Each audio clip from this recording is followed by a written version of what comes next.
True. Let's go to Karma Green, we steady on the rise. Digging truth from ancient scenes, we open blinded eyes. Rhyme sharp like pirates' lines, we break the bondage tight. Kamji speaking revolution, keep the fire burning. The drums guide our stride, we march with purpose proud. No more silence, we collide, our voices thunder loud. Politics and history, we stitch them in every verse. From Pharaoh's throne to Yaoundé streets, we claim the Kamji verse.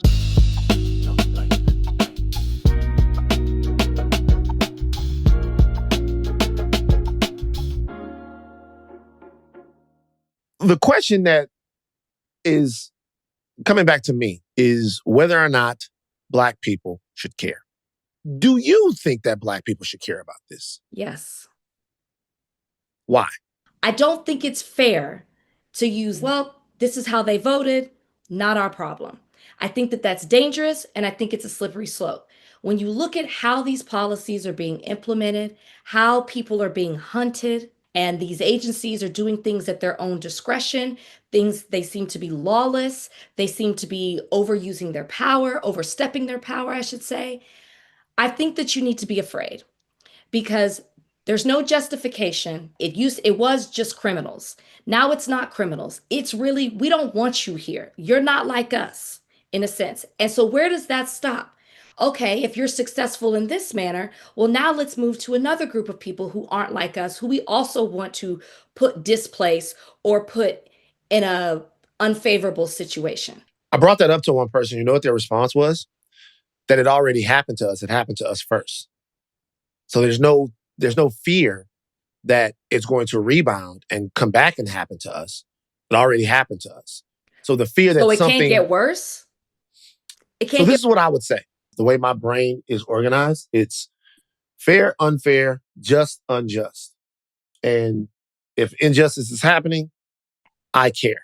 What I'm hearing, though, and what I'm seeing, it's an interesting conversation, is even when you go back to the use of the term Black and brown. Some people are exhausted with that term.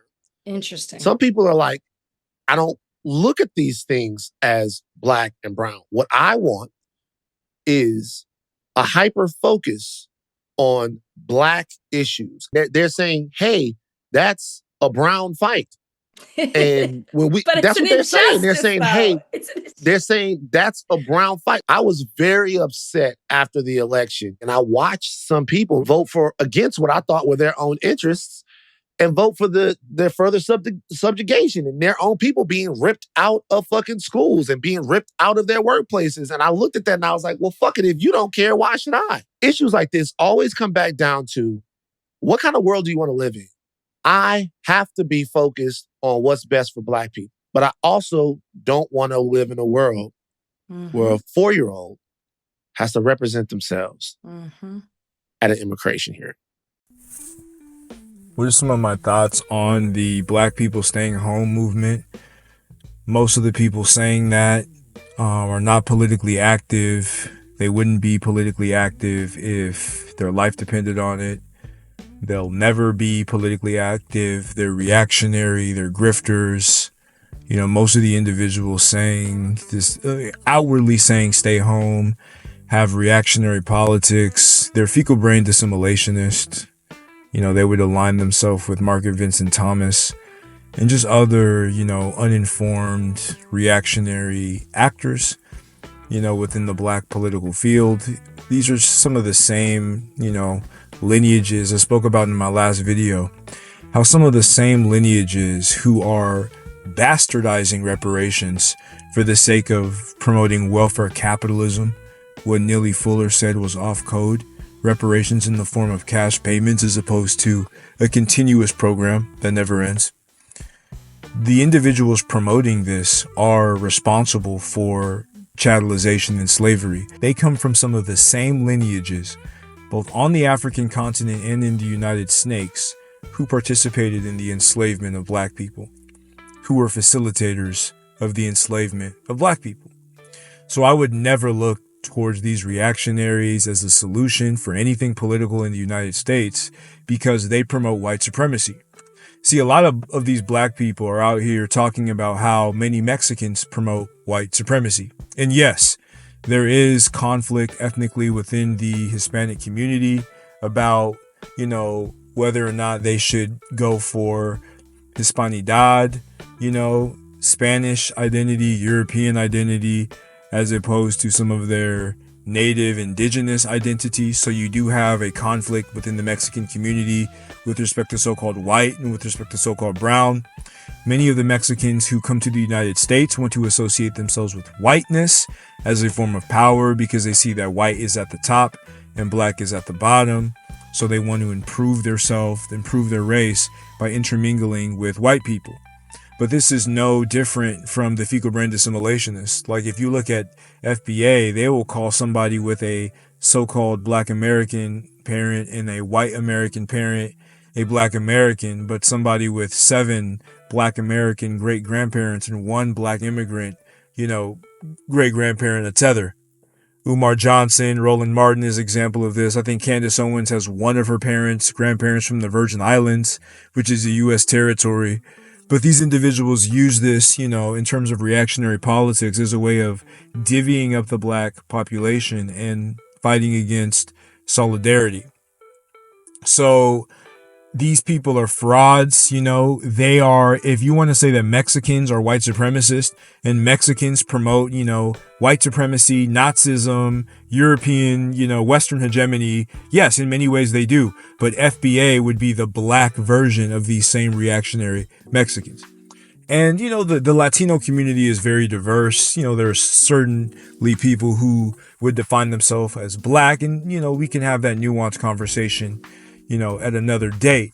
But the bottom line is that when you see these videos of these angry black people who are not politically organized, these are people who Marxists would call lumpen, black lumpen, or, just everyday black people who are not necessarily worried about, revolutionary action or doing any action against the oppressor, whether it's organization, whether it's, maximum emergency compensatory action that Neely Fuller described, whether it's, just anything that would put themselves in a better position and put the oppressor in a lower position, right? You don't necessarily see them doing this. They're just angry, and they're using the affinity that they have to the United States and this slave system as a way of expressing their anger. And this is understandable.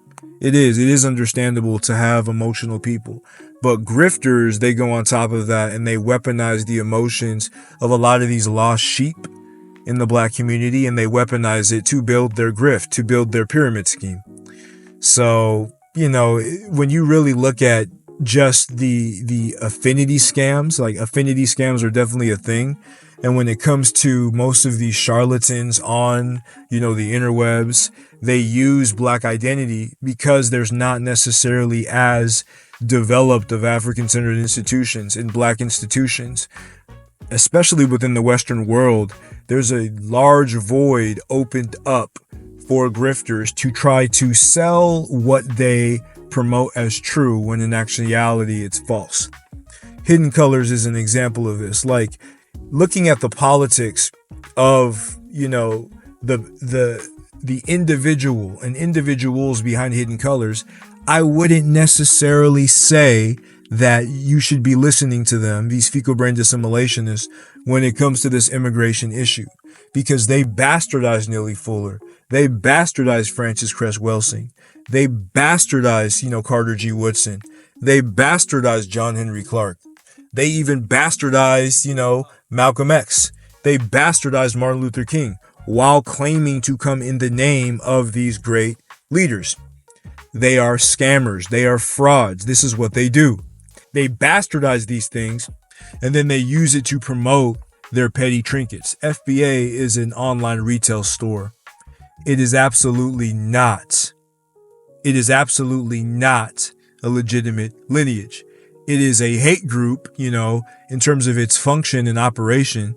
They are a hate group online, but their legal, registration within the United States government is a online retail store.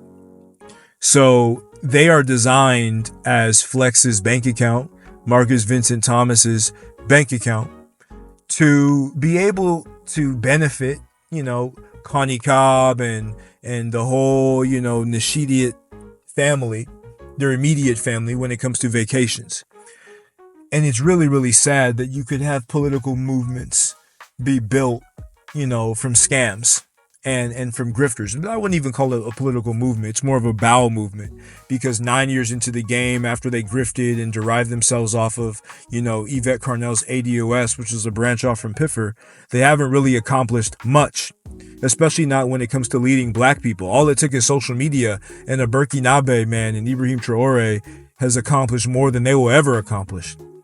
And let's not forget Chiani and Assimi Goita, in Mali and Niger, respectively. So again, honestly, if you're listening to the fecal brain assimilationist, if you believe in any of their propaganda, you are an idiot. You are not intelligent. You do not have functional brain cells, because politically, they are the dumbest bowel movement that I've ever seen in my life. Post-Trump, after they got their daddy elected, they're totally useless. Totally 100% useless. The only function that they have is galvanizing reactionary lost sheep in the black community to do their bidding. These lemmings, right, that are financing these idiots. That's really the only purpose that they have. Beyond that, they're just a bunch of noisemakers, and they're eventually going to end up in the dustbin of history.